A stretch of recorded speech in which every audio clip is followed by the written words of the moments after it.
What's up, everyone? So, if you guys have been paying attention to both Erik and Kevin on Twitter, every once in a while they get into a debate around public goods. And if you guys know, Erik is a very big libertarian, and Kevin is really, I guess I'd call him a collectivist? I'm not sure if that's true or not.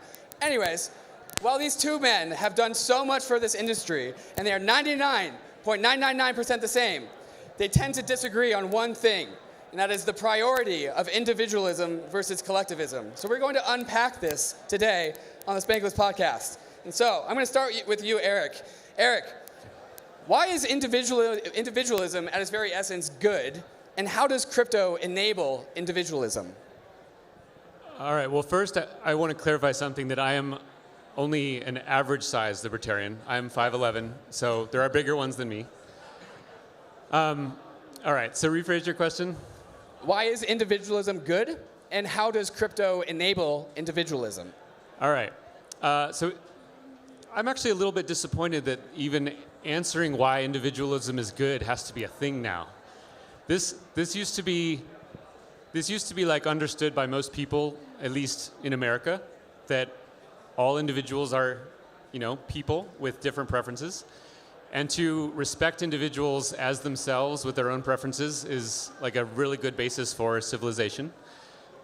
Somehow it's become an extreme position to advocate for individualism, and one of my favorite things about the crypto world is that it's starting to bring that back and empower people as individuals. And Kevin, a very, very similar question to you. Why is collectivism good, and how does crypto enable collectivism? Hello. First off, I want to say ShapeShift is awesome. Thank you for everything you've done for this space, Erik. You're a legend. Kevin, a little closer to the mic, please. I love ShapeShift. Thanks, Kevin. Sorry, I love ShapeShift. So your question was, why is collectivism good? Why is collectivism good, and how does crypto enable it? Yeah, so collectivism is the idea that a lot of the value that we get out of society is from things like public goods and things that are in the commons. So things like clean air, like transportation networks.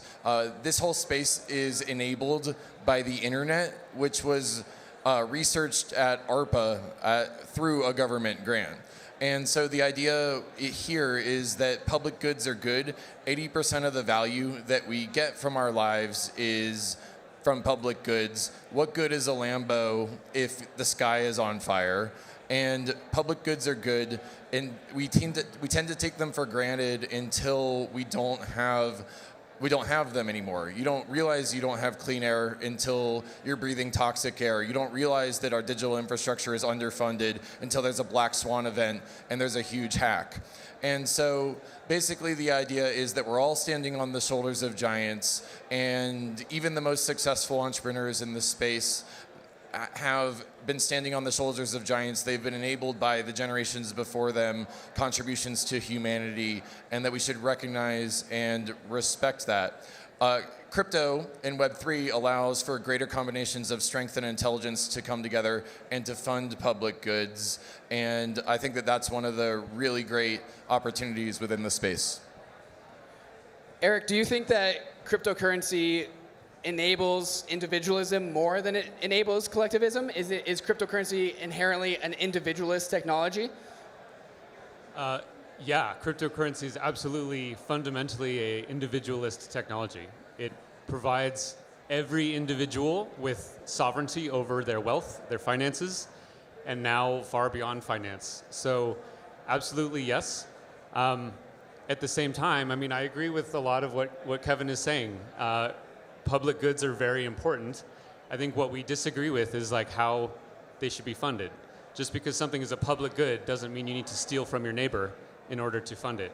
So I think that's where we tend to disagree on things. But yeah, cryptocurrency, you can tell just from this event like how individualistic it is, right? There are people here from all different backgrounds, all different places in the world. They see different things when they look into the prism of Ethereum. And I think that that's a beautiful thing. Erik, I want to make a counterpoint to that. So many people from so many different walks of life are all here. so all the individuals of many different flavors are all in the same room sharing the same vibes. Is that not collectivist? I guess we have to define collectivism, right? There's a definition of collectivism, which I think is the dangerous one, in which groups of individuals are coerced into certain behaviors that they wouldn't otherwise be doing. I think the most dangerous forms of collectivism tend to turn into war, where hundreds and thousands or millions of people are literally murdered under the banner of collectivism. Wars always happen under the banner of collectivism, under the banner of nationalism. I'm completely opposed to that. And so for everything that you can say about how the internet got funded by the government, yes, okay, what other things has DARPA funded, right? The same organization literally built a nuclear bomb and murdered 100,000 people in Japan. So personally, I want to find different ways of funding public goods than giving it the money forcefully or taking it from my neighbor and giving it to like the most atrocious organizations on earth.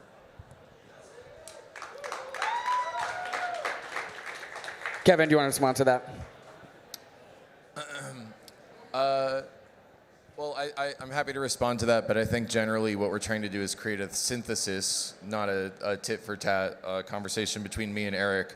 I guess I'll just say that there are different ways that collectivists and individualists define each other. So an individualist will, I think, define themselves on the basis of mutualism and cooperation, whereas a collectivist will focus on group goals, what's best for the collective group and the interpersonal relationships in them. And I think that an individualist would define a collectivist as being willing to accept forced coercive cooperation in order to meet those group goals. And that's the primary sort of like axis of disagreement, is whether or not coercion is an acceptable means to an end. And I guess, you know, the real question for me is, would you accept a 20% tax on your income to create a 10,000% better world? Kevin, we started this industry with Bitcoin, which is, I think, the most individualist part of this whole entire industry. But I also kind of think that this Web3 phenomenon and these community-based organization phenomenons is much more collectivist. Do you see that the Web3 side of the crypto revolution, as we are currently in that phase, is that the collectivist side of things that's coming out? I think that Ethereum, first off, I don't know much about Bitcoin. Is that even still a thing anymore? Rude.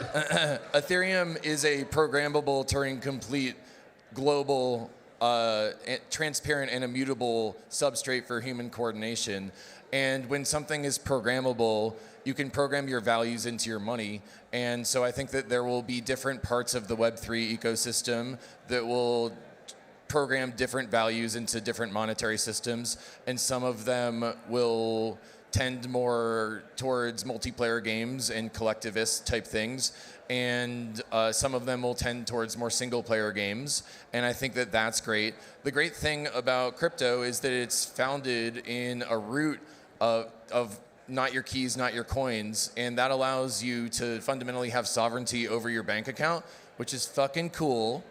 And then from there, from that foundation, we can build more non-coercive collectivist systems. And so imagine a global web scale infrastructure for funding public goods that is non-coercive. I think that that is the synthesis of Erik's value set, my value set, the synthesis of what's possible in this space. And I think that we should reorient the conversation around how to create a synthesis of cypherpunk values and solarpunk values and realize that world together.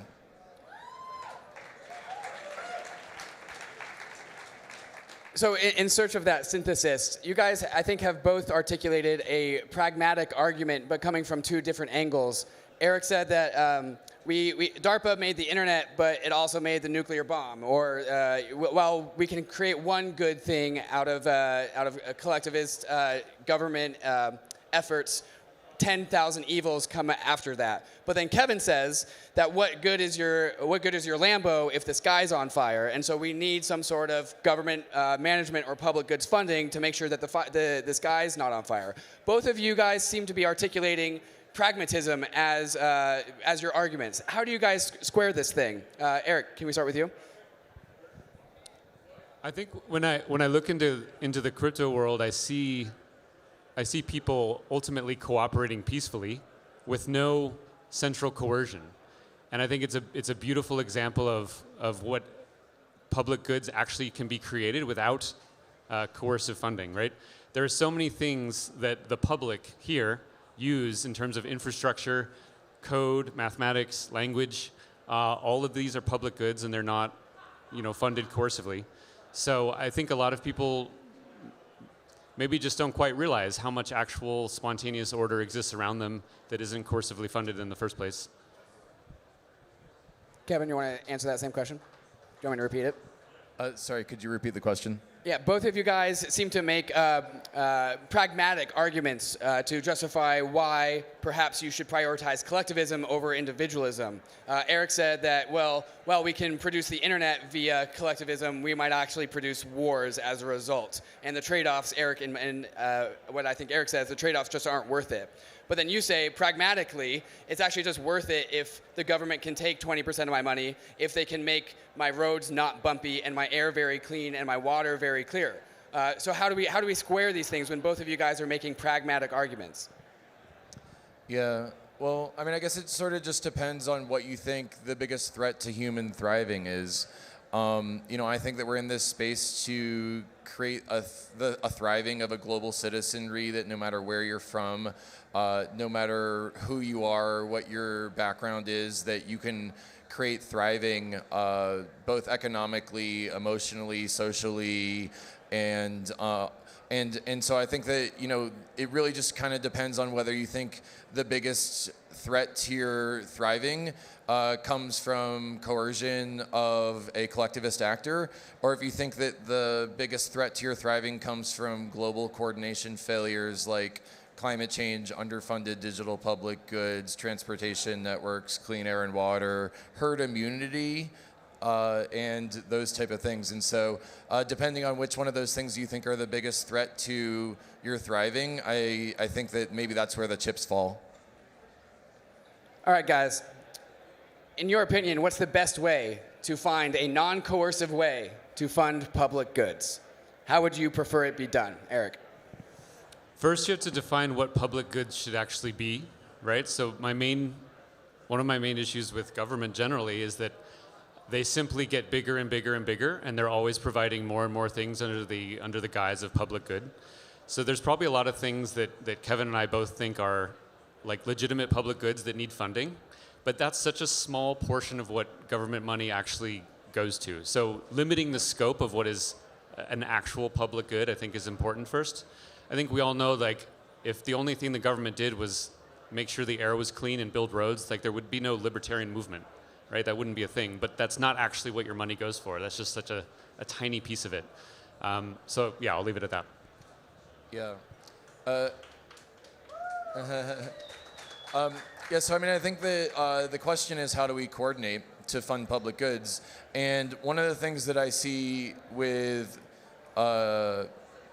so the government, the government definitely has a large administrative state that is slow and bureaucratic and way less efficient than a lot of the technology that we see in this space and in technology in general. I do think that one of the big opportunities that I see is with Ethereum, we've got a transparent, immutable, programmable substrate for global coordination. So nation states cannot do global coordination around global coordination failures. Nation states, because they don't have a transparent, incorruptible ledger for you to check on what they're doing, you have an opportunity for this administrative state to really grow and to get really bloated. And so what if we shifted the foundation of funding some of these public goods onto something that was more transparent and could not be corrupted? A smart contract, once it's deployed, cannot be cannot be changed even if the values of the person who deployed it changed. Whereas, with a lot of these governments, it depends on what bureaucrat is in charge of administering the system.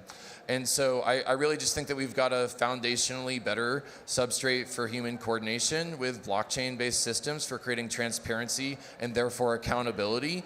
And therefore, we can build systems to coordinate without a large administrative state. And maybe that's the synthesis of where we're going. I want to lean into the where we're going part of that. Erik, how do you think that the crypto industry's role, how does this industry play a role in funding public goods over the long term? We're still in the very nascent phase of crypto, a lot of experiments going around. Do you think that this industry actually has a role to play with making public goods funded and safe and secure for the long term?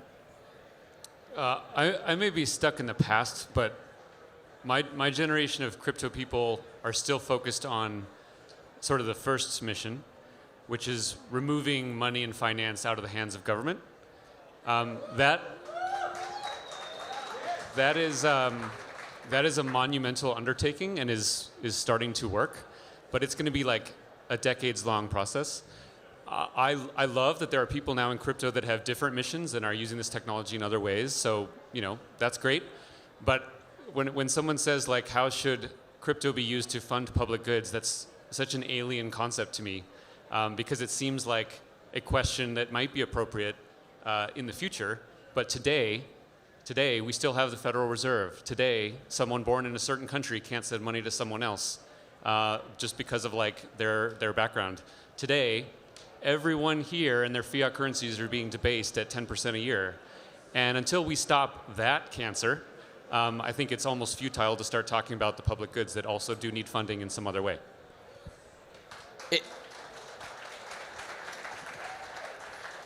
I think what your answer was just that money is a public good and government is ruining that public good for the rest of us by debasing the fiat currency. Is that maybe right? I'll carry this cancer metaphor a little further. If you're dying of cancer, you don't want to talk about like what clothes should I be wearing right now, right? Like that might be important if you're not dying of cancer, but when you're dying of cancer, you stop the cancer. I believe that fiat currency is a cancer upon the world, and once that gets solved, I will be the first one to start figuring out other important problems that humanity has to tackle. Is money the meta public good? No, money is not a public good. Money is a private good. It should be a private good. Everyone's money is belonging to them and themselves. But we all use the same monies. And so, yes, I have my money that's in, like, that I own, but I only own that money because everyone else also owns that money because it's a global utility system. Do you not consider that the instantiation of gold, for example, is a system that exists all across the world that we are all collectively using as a utility of transferring value? And so when you say that we're debasing money, I hear that we're ruining a public good. Yeah, gold wasn't instantiated. Gold emerged through the trading of goods by individual private parties based on their individual self-interest, right? So this is actually an example of something that is useful, but that is purely private. It does not require government funding. It does not require it to be like, it's not a public good. It's just individual commodity that individuals use as and when they see fit. I think something like air is a much more difficult challenge because it is shared among everyone. It's very hard to like limit and contain it. So there's a lot of important questions of like how to keep air clean. I think that's a fair point to debate. Kevin, I want to go back to the question of how crypto can help fund public goods over the long term. And you have a book right there called Green Pilled, talking about regenerative crypto economics. Regenerative crypto economics. Is that another word for helping fund public goods? Yeah, I mean, I think yes is the answer. And thank you for shilling this book about how crypto can regenerate the world that I wrote so that I don't have to. The reason why the book is called Green Pilled and not, it doesn't have the word public good in the name is that you need a lecture in economics to understand what public goods are, but everyone viscerally understands regenerative systems. Systems that recover over time and are anti-fragile when exposed to stress, are regenerative. And public goods are a subset of that. But I do not want to be overly technocratic and get into economics and definitions with people when I'm trying to explain how crypto is good for the world, because that is a good way of losing people. So that's why we're talking about green pills and regenerative crypto economics instead of public goods in the book. And the answer to your question is that the atomic unit of how crypto can regenerate the world is an impact DAO. An impact DAO is defined only as something that has a positive externality for the world. So basically that positive externality can be financial, like Gitcoin grants, creating funding for open source software. We've funded $53 million worth of open source thus far. Thanks, Erik. Non-coercively. So that is one example of an impact DAO. Another example of an impact DAO is, I think like ClimaDAO is a really great example of an impact DAO that is tokenizing carbon credits in order to allow us to purchase carbon credits using Ethereum and therefore pay down the carbon impact of not only the Ethereum ecosystem, but eventually the entire world using Ethereum technology. And I think another great example is proof of humanity. Identity and the ability to transact as a human is regenerative for the world. There are people in Argentina that, because they have civil resistance on proof of humanity, are living off of UBI. Fuck yeah, that is the world that we want to create. So the impact DAO is the atomic unit of how we build a regenerative crypto economic system. Impact DAOs have positive externalities, and they can be on many different vectors: financial, material, social, intellectual. Shout out to Gregory Landua, who is around here and talks about 8 different forms of capital, of which financial is only one of them. And by stacking these impact DAOs on top of each other and choosing to invest our financial resources, our intellectual resources into them, that is how we build a non-coercive, regenerative infrastructure for the world. And I really hope to see this community at ETH Denver and beyond investing in creating positive externalities with the projects that you are all building. Because the book is called How Crypto Could Regenerate the World. And in order to get us to a world where crypto will regenerate the world, we all have to choose it. And that means all of you. Yeah, I love everything that you just said, Kevin, because none of it is coercive. I love that. And I love that crypto technology has allowed that kind of thing to flourish, and for all this creative energy to go to these problems with technology that wasn't around a decade ago. Yeah, fuck yeah.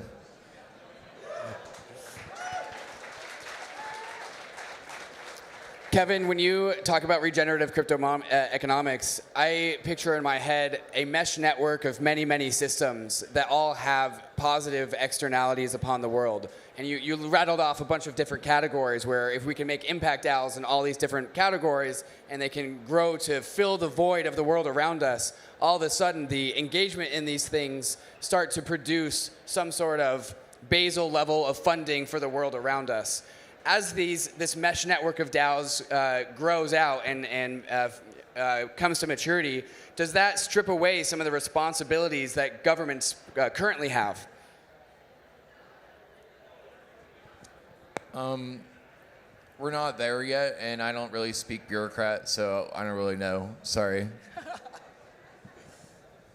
All right, guys, I want to close out and change this conversation to something a little bit more topical, which is ETH Denver. You guys are both veterans of ETH Denver. Erik, what does ETH Denver mean for you? So I'm from Colorado, and for me, it's been really fun to see this branch of crypto, which is Ethereum. It's become a major branch. Come back to my hometown and where I'm from, and for all of you to visit this beautiful state is just very special to me. Like back in the day when I would go to Bitcoin conferences, it was always in other far-off places, and that's great. But to see it come full circle and come back to Colorado is just kind of special for me, being from here. Kevin, same question. What does ETH Denver mean for you?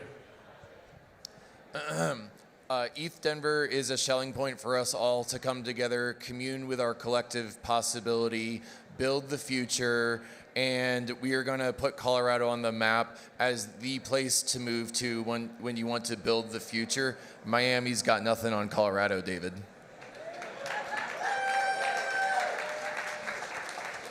All right, I want to thank my two guests, Erik and Kevin. I appreciate both of you. You guys are personal heroes of mine, and every time you guys speak, I always listen. So it's an honor to be able to ask you questions directly, face to face.